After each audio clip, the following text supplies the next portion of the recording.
ഭൂമി ഏറ്റെടുക്കലിലെ പാളിച്ചകൾ മൂലം സംസ്ഥാനത്തെ റെയിൽവേ പദ്ധതികൾ പ്രതിസന്ധിയിലെന്ന് കേന്ദ്രം. 476 ഹെക്ടർ ഭൂമി ഏറ്റെടുക്കേണ്ടത് ഇതുവരെ ഏറ്റെടുത്തത് വെറും 73 ഹെക്ടർ മാത്രമാണ്. റെയിൽവേ പദ്ധതികൾ നടപ്പിലാക്കാൻ കേന്ദ്രം തയ്യാറെന്ന് റെയിൽവേ മന്ത്രി അശ്വിനി വൈഷ്ണവ് പറഞ്ഞിട്ടുണ്ട്. ഭൂമി ഏറ്റെടുക്കലിന് 2112 കോടി രൂപ സംസ്ഥാനത്തിന് നൽകിയെന്നും കേന്ദ്ര സർക്കാർ. ഭൂമി ഏറ്റെടുക്കൽ പ്രശ്നം മൂലം വൈകുന്നത് ശബരിമല റെയിൽപാത അടക്കം റെയിൽവേയുടെ സംസ്ഥാനത്തെ 5 മെഗാ പദ്ധതികളാണ്. വിനീഷ് ചേരുന്നു കൂടുതൽ വിവരങ്ങളുമായി. വിനീഷ്, ഇപ്പോൾ സംസ്ഥാനത്തെ ബൃഹത്തായ പദ്ധതികൾ വൈകിപ്പിക്കാനുള്ള കാരണം അത് സംസ്ഥാന സർക്കാരിന്റെ ഭാഗത്ത് നിന്ന് ഉണ്ടാകുന്ന ചില പാളിച്ചകളാണ്. കാരണം 476 ഹെക്ടർ ഭൂമി ഏറ്റെടുക്കേണ്ടടുത്ത് ഇതുവരെ വെറും 73 ഹെക്ടർ ഭൂമി മാത്രമാണ് ഏറ്റെടുത്തിരിക്കുന്നത്.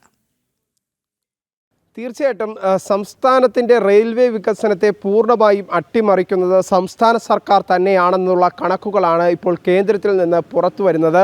ലോകസഭയിൽ കഴിഞ്ഞ ദിവസം റെയിൽവേ മന്ത്രി തന്നെ അറിയിച്ച കണക്കുകളാണ്. ഏറ്റവും പ്രധാനം എന്ന് പറയുന്നത് 476 ഹെക്ടർ ഭൂമിയാണ് സംസ്ഥാനത്തിൻ്റെ റെയിൽവേ വികസനത്തിനായി റെയിൽവേ പാത ഇരട്ടിപ്പിക്കലിനും ഒപ്പം തന്നെ ശബരി റെയിൽപാതയുടെ വികസനത്തിനുമായി ഏറ്റെടുക്കാനുള്ളത്. അതിൽ ഇതുവരെ ഏറ്റെടുത്തത് വെറും 73 ഹെക്ടർ ഭൂമി മാത്രമാണ്. ഒപ്പം ഏറ്റെടുക്കാൻ ഇനി ബാക്കിയുള്ളത് 403 ഹെക്ടർ ഭൂമിയും കൂടിയാണ്.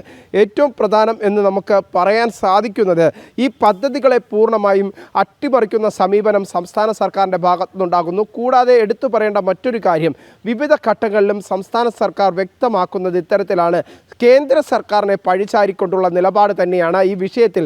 ഈ റെയിൽപാത വികസനവുമായി ബന്ധപ്പെട്ട റെയിൽ വികസന പദ്ധതികളുമായി ബന്ധപ്പെട്ട കാര്യത്തിൽ സംസ്ഥാനം ഉന്നയിക്കുന്നത്. അത് സംസ്ഥാന സർക്കാർ മാത്രമല്ല, പ്രതിപക്ഷവും അത്തരത്തിലുള്ള നിലപാടുകൾ പൊതുസമൂഹത്തിനിടയിൽ വലിയ തോതിൽ കള്ളപ്രചരണങ്ങൾ നടത്തുന്ന ഒരു സാഹചര്യമുണ്ട്.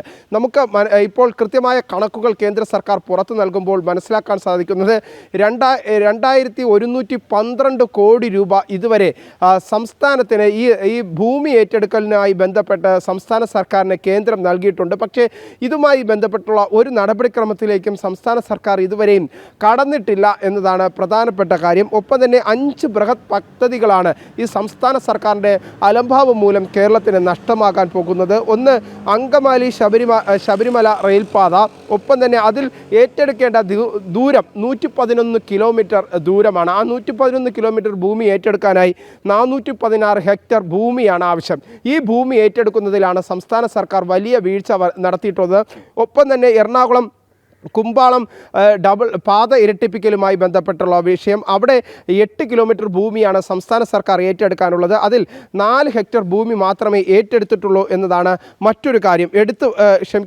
4 ഹെക്ടർ ഭൂമിയാണ് ഏറ്റെടുക്കാനുള്ളത്. അതിൽ ഏറ്റെടുത്തിട്ടുള്ളത് 1 ഹെക്ടർ ഭൂമി മാത്രം. അങ്ങനെ വിവിധ പദ്ധതികൾ 5 പദ്ധതികളാണുള്ളത്. അതിൽ ഈ കുമ്പാളം തുറവൂർ പാത ഇരട്ടിപ്പിക്കലുമായി ബന്ധപ്പെട്ട് 10 ഹെക്ടർ ഭൂമി ഏറ്റെടുക്കാനുണ്ട്. അതിൽ ഏറ്റെടുത്തിട്ടുള്ളത് 1 ഹെക്ടറാണ് എടുക്കേണ്ടുള്ളത്. ബാക്കി ഇതിൽ ദൂരം എന്ന് പറയുന്നത് 16 കിലോമീറ്ററാണ്. ഒപ്പം തന്നെ തിരുവനന്തപുരം കന്യാകുമാരി പാത ഇരട്ടിപ്പിക്കലുമായി ബന്ധപ്പെട്ട് 87 കിലോമീറ്ററാണ് ഏറ്റെടുക്കാനുള്ളത്. ഇവിടെയും സംസ്ഥാന സർക്കാരിൻ്റെ അലംഭാവം വലിയ തോതിൽ കാണാനുണ്ട്. 41 ഹെക്ടർ ഭൂമി ഏറ്റെടുക്കാനുണ്ട്. ഷൊർണൂർ വള്ളത്തോൾ പാത ഇരട്ടിപ്പിക്കലുമായി ബന്ധപ്പെട്ട് 10 കിലോമീറ്റർ ദൂരമാണ് ഭൂമി ഏറ്റെടുക്കാനുള്ളത്. ഇവിടെയും സംസ്ഥാന സർക്കാരിൻ്റെ വലിയ അലംഭാവം കാണുന്നു. അങ്ങനെ ഈ 5 ബൃഹത് പദ്ധതികൾ, റെയിൽവേ വികസനവുമായി ബന്ധപ്പെട്ട 5 ബൃഹത് പദ്ധതികളാണ് സംസ്ഥാന സർക്കാരിൻ്റെ ഒരു അലംഭാവം മൂലം സംസ്ഥാനത്തിന് നഷ്ടമാകാൻ പോകുന്നത് എന്നാണ് നമുക്ക് വിലയിരുത്താൻ സാധിക്കുന്നത്. പക്ഷേ ഇതിന് വീണ്ടും പല ഘട്ടങ്ങളിലായി വർഷാവർഷം സംസ്ഥാന സർക്കാരിനെ കേന്ദ്ര സർക്കാർ വികസന പദ്ധതികളുടെ ഭാഗമായി അതിന് കാലദൈർഘ്യം കൂട്ടിക്കൊടുക്കുന്ന ഒരു സാഹചര്യമുണ്ടായി. അപ്പോഴും സംസ്ഥാന സർക്കാരിൻ്റെ ഭാഗത്ത് നിന്ന് അലംഭാവം തുടരുന്നു. ഞാൻ നേരത്തെ സൂചിപ്പിച്ചതുപോലെ ഇതുവരെ 2112 കോടി രൂപ ഈ റെയിൽവേ വികസനവുമായി ബന്ധപ്പെട്ട് ഈ പാത ഇരട്ടിപ്പിക്കലും ഒപ്പം തന്നെ ശബരി റെയിൽപാതയുടെ ഭൂമി ഏറ്റെടുക്കാനുമായി ബന്ധപ്പെട്ടും സംസ്ഥാന സർക്കാരിന് കേന്ദ്രം നൽകിയിട്ടുണ്ട്. ആ സമയങ്ങളിലെല്ലാം അട്ടിമറിയാണ് സംസ്ഥാന സർക്കാർ നടത്തുന്നത് എന്ന കാര്യത്തിൽ സംശയമില്ല.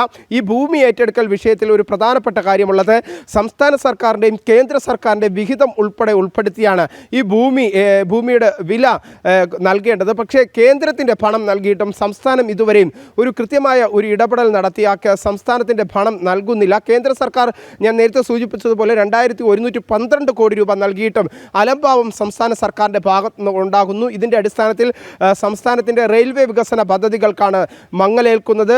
ദീർഘദൂരം വലിയ രീതിയിൽ മുന്നോട്ട് പോകേണ്ട, അതിവേഗത്തിൽ കുതിച്ച് നീങ്ങേണ്ട കേന്ദ്രത്തിൻ്റെ റെയിൽവേ പദ്ധതികൾ സംസ്ഥാനം അട്ടിമറിക്കുന്നു. സംസ്ഥാനത്തിൻ്റെ വികസന പാതയ്ക്ക് മുഖമുദ്രയാകേണ്ട വികസന പദ്ധതികളാണ് അട്ടിമറിക്കുന്നത് എന്ന കാര്യം തന്നെയാണ് ഈ വിവരങ്ങളിലൂടെ കേന്ദ്ര സർക്കാർ പുറത്തുവിട്ട ഈ റിപ്പോർട്ടുകളിലൂടെ മനസ്സിലാക്കാൻ സാധിക്കുന്നത്. ദേവിക.